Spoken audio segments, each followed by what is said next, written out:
Selamat datang kembali di channel Oyen GG. Di video kali ini kita akan melanjutkan cerita Donghua Battle Through Heaven. Ayo langsung aja ke alurnya.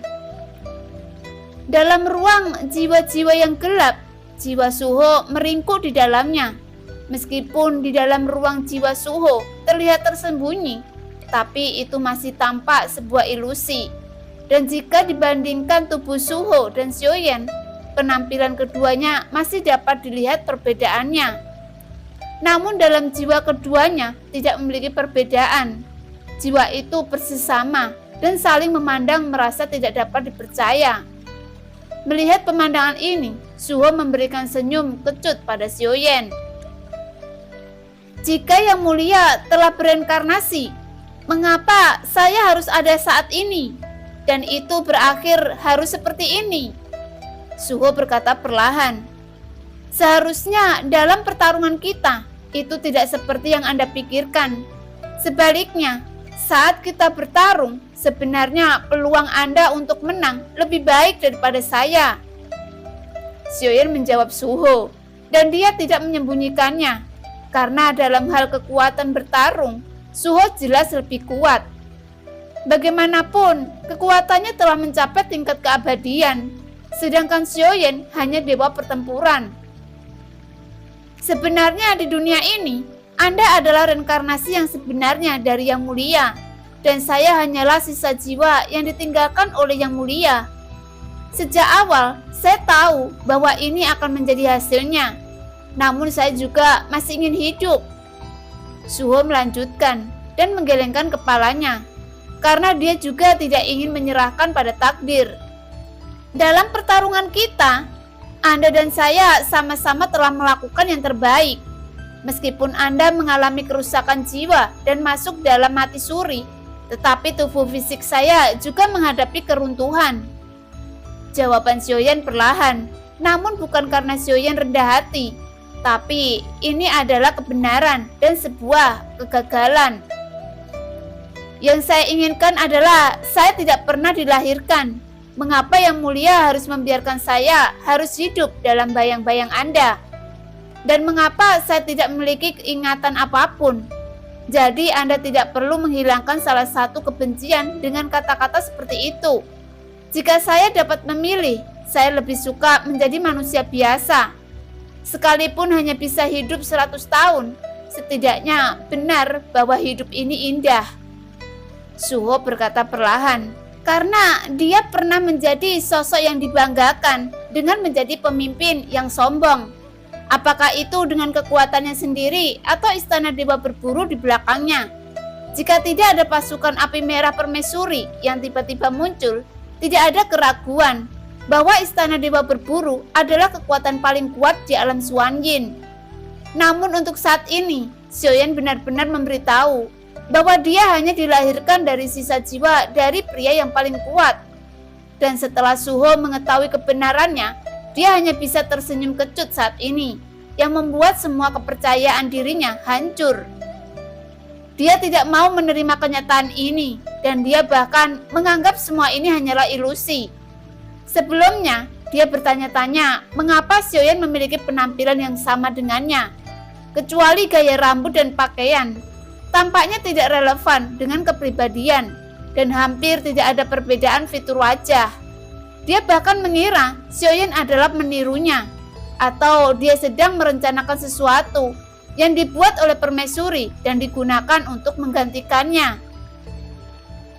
Setelah saya memikirkannya, saya memiliki banyak kemungkinan, tetapi saya tidak pernah berpikir bahwa saya adalah sisa jiwa Yang Mulia. Pantas saja saya tidak memiliki ahli waris selama ribuan tahun. Ternyata itu karena saya hanya sisa jiwa. Jadi dalam kehidupan saya tidak pernah menjadi kehidupan nyata.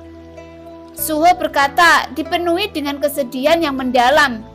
Meskipun dia kuat di dalam tahun-tahun yang panjang ini, tetapi dia selalu merasa hampa. Pada saat ini, semua ilusi yang dia pikir harus ada penjelasannya, yang membuat jiwa Suho menangis dalam kesedihannya, dan dia sudah tidak ingin menjalani kehidupannya, dan dia benar-benar tidak merasa bahwa dia tidak nyata. Pada akhirnya, Suho tidak dapat menerimanya dan tidak dapat diterima oleh siapapun. Jika Anda mau, saya dapat mencoba membantu Anda untuk dilahirkan kembali. Xiaoyan berkata dan melihat bahwa jiwanya yang rusak, dia tidak memiliki 3 jiwa dari 7 jiwa yang lengkap. Tepatnya, jiwa Suho tidak memiliki 3 cincin. Dari 7 cincin, hanya ada 1 jiwa yang rusak. Tetapi Xiaoyan tidak mengetahui metode yang digunakan Yang Mulia. Dari jiwa yang telah rusak melahirkan Suho. Tetapi dalam pemahaman Xiaoyan, jelas tidak menjadikan Suho sebagai batu loncatan untuk dirinya. Keberadaan Suho lebih seperti bidak catur lain yang ditinggalkan oleh Yang Mulia. Kedua sama seperti bidak catur yang jatuh pada permaisuri. Tidak masalah mana yang lebih penting. Masing-masing sangat menakjubkan. Dan kekuatan Suho juga sangat jelas. Tidak peduli siapa mereka, mereka akan menggantikan satu sama lain. Apa? Menghidupkan saya kembali? Tetapi meskipun saya dihidupkan kembali, saya tetap hanya sisa jiwa. Jadi apa gunanya saya dihidupkan kembali? Suho berkata perlahan. Karena saya telah berjanji kepada Anda, secara alami akan menemukan cara untuk menghidupkan Anda. Namun untuk tingkat keberhasilannya, saya tidak menjamin 100% berhasil. Tetapi untuk saat ini, salah satu di antara kita berdua harus mati. Karena hanya dengan cara ini, kita berdua bisa saling melengkapi. Xiaoyan menjawab Suho dengan tegas. Karena sebenarnya Xiaoyan dan Suho tidak memiliki permusuhan yang nyata. Tetapi karena takdir yang membuat keduanya harus bertarung. Tidak, saya tidak ingin mengulang kehidupan yang sama. Tapi sebelum saya mati, saya hanya ingin menanyakan satu hal kepada Anda. Suho itu menggelengkan kepalanya dengan senyum kecut dan dia menolak janji Xiaoyan. Pada saat ini, Suho sudah cukup merasakan kepedihan dalam hidupan ini. Meskipun dia mati, dia tidak menyesal dan tidak memiliki keinginan dihidupkan kembali. Karena baginya, di dunia ini tidak ada siapapun untuknya. Jadi dia memilih untuk menolak janji Xiaoyan. Mendengar apa yang dikatakan Suho, Xiaoyan tidak terkejut saat mendengarnya.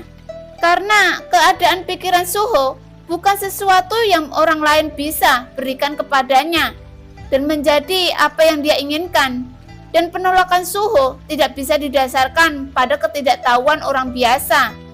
Sebaliknya, itu membuat Xiaoyan berpikir saat ini.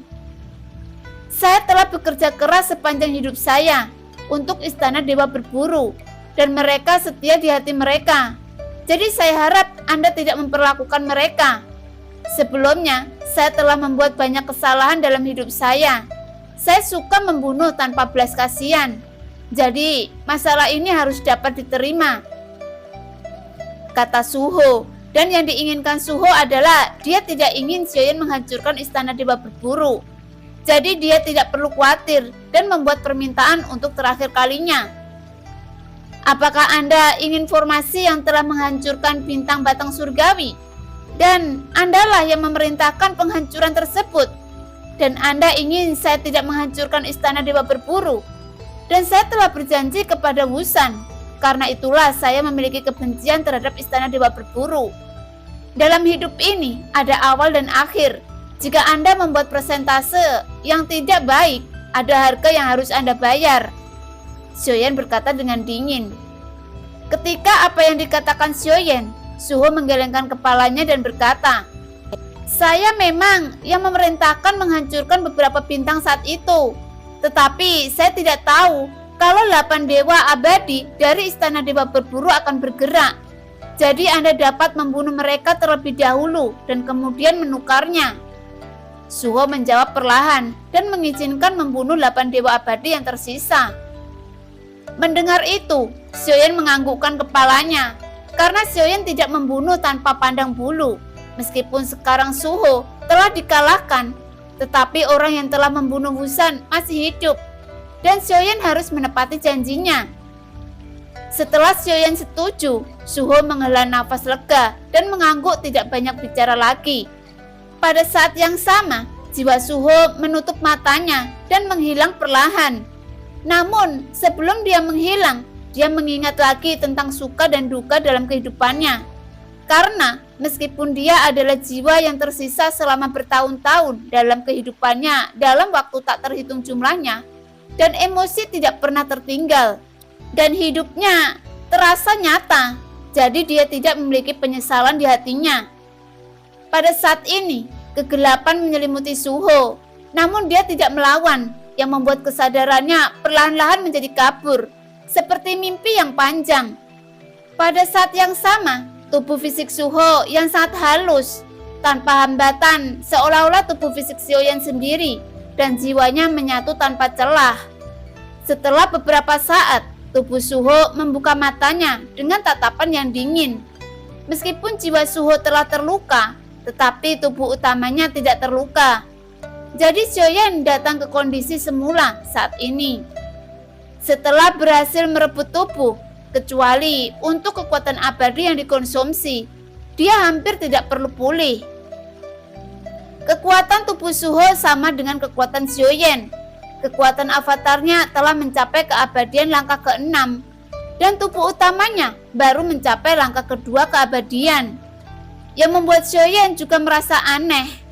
Seharusnya jika seseorang telah mencapai keabadian, hal yang paling dibutuhkan adalah sumber daya.